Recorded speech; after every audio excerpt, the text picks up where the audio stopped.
Take a look at a clip of their show.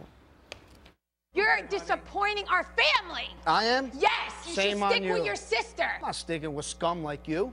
Joe, that wasn't right. I don't care. She's scum. And I'm gonna call you scum. You know what? I'm out of here. That's right, leave. Well, they left and they made their way to court. This morning, here they are.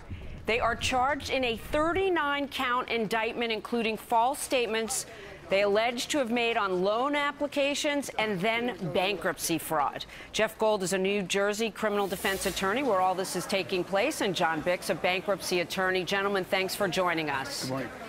Jeff, let me start with you. A 39-count federal indictment. What are they charged with? Well, I mean, if you want to break it down simply, there's really two elements here. The first part about it is that they created false documents, lied about things on applications to get loans. That's one thing. And some of that's very serious because they created, according to the indictment, false tax returns to show that they made money that they didn't so they could get these loans. And then also that they were very loose and, in fact, under the allegations, defrauded the bankruptcy court by lying and getting other monies and hiding that while they were in the process of bankruptcy. So that's the simple end of it, that they were fast and loose with the truth. In terms of stuff that was put in writing and probably signed to. John, then your expertise is bankruptcy.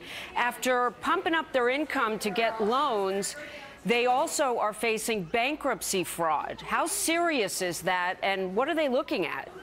Bankruptcy fraud is a very big deal. For the last at least 5 years, 10 years, the Department of Justice has made bankruptcy fraud a real priority.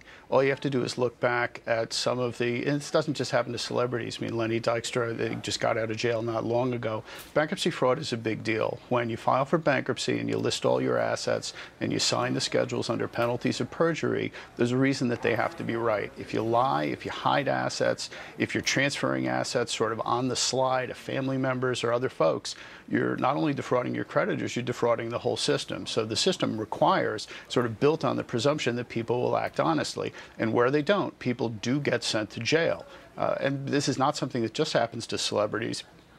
In the last case that I was involved in, where there were serious allegations of fraud, the CEO of a company who lied about expenses that he was paying to escorts and called them in the bankruptcy pleadings expenses for maintaining the corporate aircraft, he's still doing the back end of 5 years. Wow. And Jeff, basically the 39 charges, is that how many times the counts in the indictment they actually filed false paperwork? What's the most serious charge they're facing, and what's the potential sentence? Do they face that equally, or is one looking at more time than the other?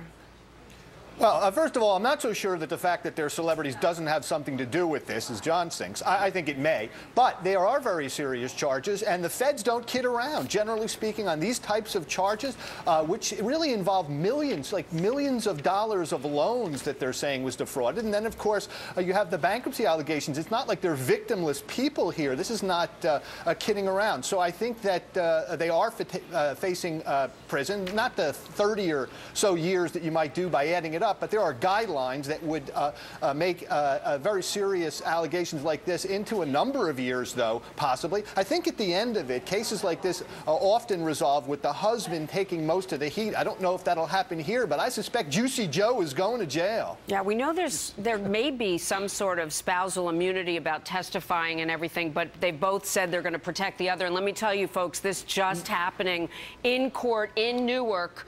They are both going to hand over $500,000 bonds. They did not enter a plea today, but they are under travel restrictions to only New York and New Jersey. John, does that say to you that this judge setting the bail at this amount, and this is new video into Fox, that they may be a flight risk, they may be concerned about them actually showing up for a trial? Absolutely, or with them simply absconding. I agree with Jeff. I think this is a kind of case where, and again, being a priority of the Justice Department, I would expect that there's going to be a jail sentence at the far end of this case for both of them.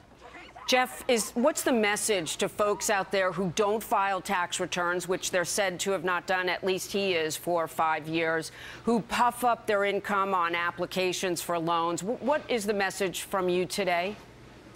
Well, look, the federal government is very serious about that. We have a reality TV show where the individuals involved are paying contractors on TV, on camera, with boatloads of cash. Bad idea.